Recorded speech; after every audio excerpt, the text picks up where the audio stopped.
لم يكن هذا الرجل يتصور وهو يعرض نفسه على استشاري في علاج الشخير أن الأمر قد يخفي وراءه مشكلة صحية، وبالأهمية التي تتطلب منه الانتقال إلى هذا المركز المتخصص في تشخيص توقف التنفس خلال النوم.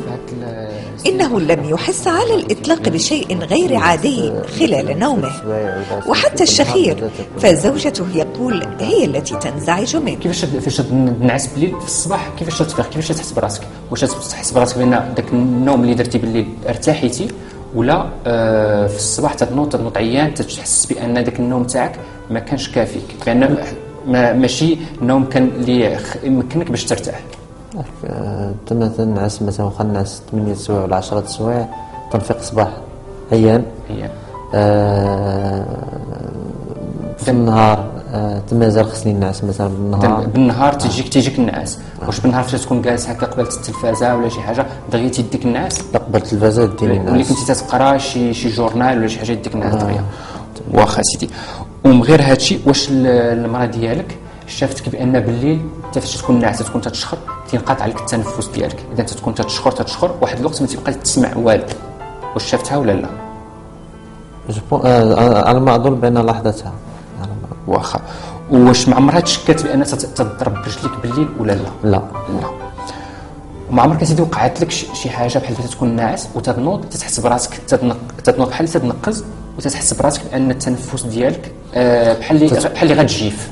تتوقع لي بعض المرات. وقعت لك. اذا سيدي بهذا الشيء اللي تعاود لي دابا، اللي قلتي لي جيتي عندنا حيت تتعاني بالشخير بالليل، وبان فاش بعض المرات وقعت لك بان بالليل تنوض تحس براسك بحال اللي جايف، بان النفس ناقصك، وبان في الصباح تتفيق واخا تكون نعستي 8 9 سوايع تتفيق تحس براسك عيان في الصباح، وبالنهار تيديك النعاس تحس براسك فيك لا سومنولونس. اذا تيديك النعاس بطريقه سهله، تتفرج التلفاز ولا شي حاجه دغيا تيديك النعاس تحس براسك عيان بالنهار. اذا هادشي كله بان تيجعلني نشك بان عندك واحد السيندروم تيتسمى سيندروم دابني اوبستركتيف دي سومي، هو بالعربيه اذا توقف التنفس خلال النوم. باش يمكن لي نشوف بان عندك هذا التوقف التنفس خلال النوم، خصني ندير لك واحد التسجيل عندنا واحد الليله تثبت عندنا باش نديروا لك واحد الاله في الراس ديالك، واحد لي زيليكترود في الراس في العينين وهنايا، باش نشوف فاش تكون ناعس ولا فايق، وفاش تكون ناعس نشوف واش داك النوم ديالك مزيان ولا ماشي مزيان. وبالنسبه تنديروا حوايج اخرين في الان في اليدين باش نشوفوا واش في النعاس تاعك تيوقع لك انقطاع التنفس، اذا تكون واش التنفس تاعك تنقطع بالليل. اذا هذا التسجيل تيدار، خاصك تجي عندنا بالليل، تجي مع 8 الليل ان شاء الله، وتنشوفوك تنسجلوك الليل كامل. اذا بهذا التسجيل غيمكن لنا نكونفيرميو، اذا باش نقولوا نتاكدوا بان عندك هذا انقطاع التنفس. اذا بلا تشي ما يمكنناش نعرفوا واش كاين ولا لا. بهذا الشيء اللي عندك انا تنشك بالحق باش نقد نقول واش كاين ولا لا، خصني نسجلك. اذا هذا التسجيل باش نعرفوا واش كاين هذا المشكل هذا، وفاش اللي كان هذا المشكل هذا يمكن لنا اذا التشخيص اولا، وثانيا تنشوفوا شحال عندك لا غرافيتي. اذا ماشي بحال الانسان اللي كان عنده انقطاع التنفس اللي كان عنده قليل ولا عنده بزاف. اذا على حساب اللي كان عندك بزاف ولا قليل يمكن لنا نعرفوا شمين كيفاش طريقه العلاج اللي غنستعملوا معك. اذا اللي بغيتي يا سيدي اللي بغيتي تمشي معايا نوريك فين غتبات فاش غتبات عندنا، وغنوريك الاله اللي غنستعملوا باش نشرح لك شنو غنديروا. شكرا.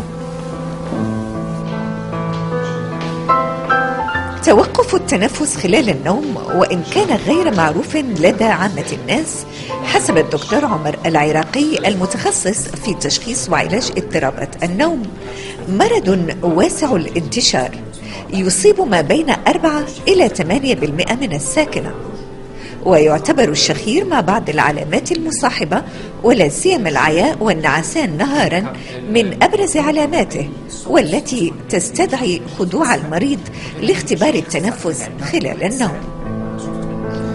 ما يمكنناش نقولوا بان اي انسان تيشخر عنده توقف التنفس. بالحق فاش يكون الشخير يمكن يكون هو العلامه تاع توقف التنفس. اذا اي انسان عنده الشخير خصو يجي يشوف الطبيب اللي مختص في هذا الشيء باش يمكن له يعرف واش عنده توقف التنفس ولا لا. اذا عاده الانسان اللي عنده توقف التنفس تيكون تيعاني بلا سومنولونس بالنهار، اذا تيجيه النعاس بالنهار. المشكل اللي تيتطرح هو انه هاد لا سومنولونس، هاد النوم اللي تيجي بالنهار تيجي بطريقه تدريجيه. اذا اغلبيه الناس مع تجيهم هما عندهم 45 عام 50 عام تيتحب لهم بان تيقول لك انا كبرت، راه هذه عاديه، تقول مع تجي تدريجيه ما تيحش بها. اذا هذا هو المشكل اللي تيتطرح.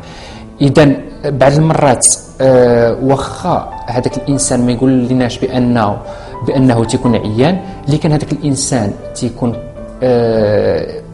تيشخر وتيكون عنده واحد بزاف بالنسبه للغلوظيه بالنسبه في الكرش. اذا في هذاك الانسان يمكننا نجعلو نشكو بان عنده توقف التنفس ونقلبوه. اذا نديروا له ما يسمى بالبوليسومنوغرافي، اذا تسجيل بالليل. يتطلب تشخيص توقف التنفس خلال النوم كما سبقت الإشارة أن يقضي المريض ليلة بالكامل داخل مركز متخصص يبيت خلالها موصولا إلى جهاز للتسجيل الكهربائي للنوم يسمح في نفس الوقت بدراسة التنفس ليلا وإيقاع القلب، صوت الشخير، وكمية الأكسجين في الدم وجودة النوم. المعطيات المسجلة هي التي تأخذ هنا كما نرى شكل تخطيطات ومؤشرات بالألوان. كما يمكن لكم تشوفوا بأن هذا السيد هذا اللي درنا له التسجيل راه نعس هذه واحد ساعتين، هذه 2 الصباح. فهاد يمكن لكم تشوفوا هنايا بأن هذا الإنسان راه بدا تيشخر كما يمكن لكم تسمعوا. اللي شفتوا هنايا هاد 6 لي تراسي الاولانيين تيبينوا لنا بان هذا الانسان ناعس، وفي هذا النعاس هذا بان نوم خفيف. اللي يمكننا نشوفوا هنايا لتحت في هذه البلاصه اللي كلها اللي حمراء، هذه من لهنا حتى لهنا كاين 30 ثانيه بان الانسان ما بقاش تيتنفس. حيت هنايا فاش غيتنفس شوف كاين بحال واحد الموجات اللي هنايا ما كاينينش.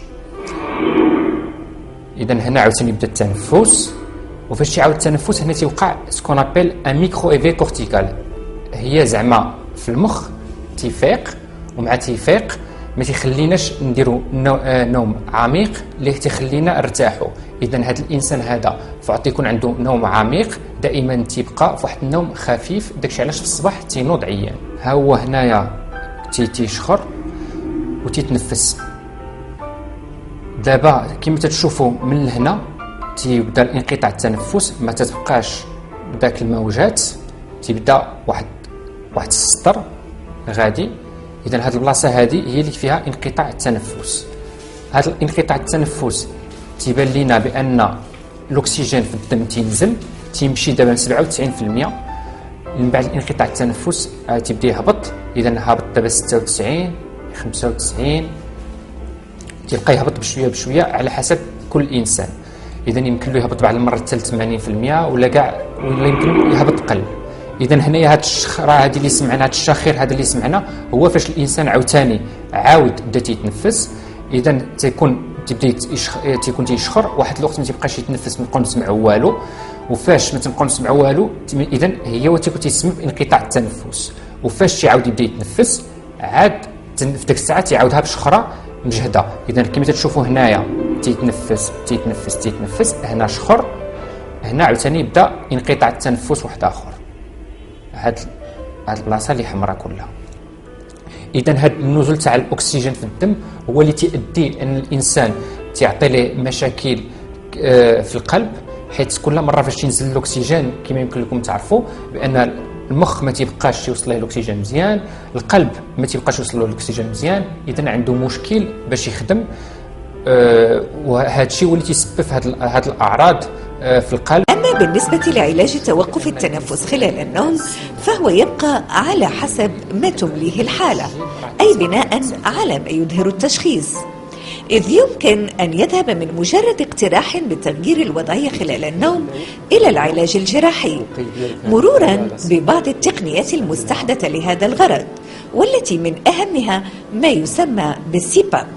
هذا القناع الذي غير كما نسمع في حياة هذا الرجل كثيرا.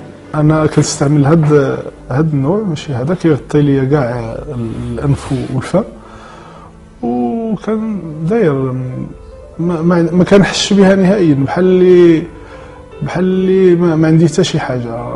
قلت لك دوزت واحد الاسبوعين ولا ديال التاقلم، ومن بعد كنعس على اليمين على ظهري هكذا، كندور. هذه كتحرك يعني، كتساعد على التغيير ديال البوزيسيون اللي نكون ناعس فيها. ما عنديش مشكل.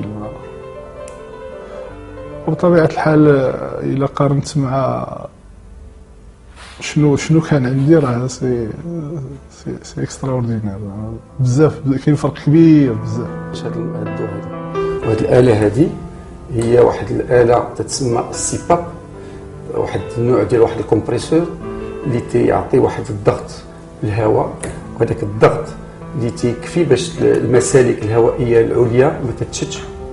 وهذيك المسالك الهوائيه العليا اللي هي بعد تتشد هي تجعل الانسان تيشخر، وتيجعلو الاكسجين تنزل له في الذات ديالو. ما تنزل الاكسجين في الذات ديال الانسان، جميع الاعضاء المهمه وبالاخص القلب تيتقاس والمخ تيتقاس. ولهذا الانسان اللي تيكون فيه هذا المرض هذا ديال توقف التنفس خلال النوم تيتصاب بالضغط ديال الدم، ليبرتونسيون ارتيريال، وتيتصاب بواحد لا ميغرين الى اخره، ولا غدا تصبح عيان ما تيقدرش يشتغل كما قال السيد اللي معايا. وهذه الاله ماشي هي الوحيده اللي كاين بعض الطرق واحده اخرى باش تنعالجوا هذا التوقف التنفسي خلال النوم، يمكن نهضروا عليهم من بعد. ولكن هذه الاله مهمه وخاص الانسان يستعملها باستمرار، حيت لما تستعملش مع مده تيكون واحد العواقب كثيره على القلب وعلى امراض الغدد، بالاخص الديابيت، مرض السكر، وتيوقع واحد السم، ويمكن تيوقع حتى من ناحيه الجنس، تيوقع واحد الخلل الجنسي، وتيمكن له يتسبب لا قدر الله في الموت خلال النوم.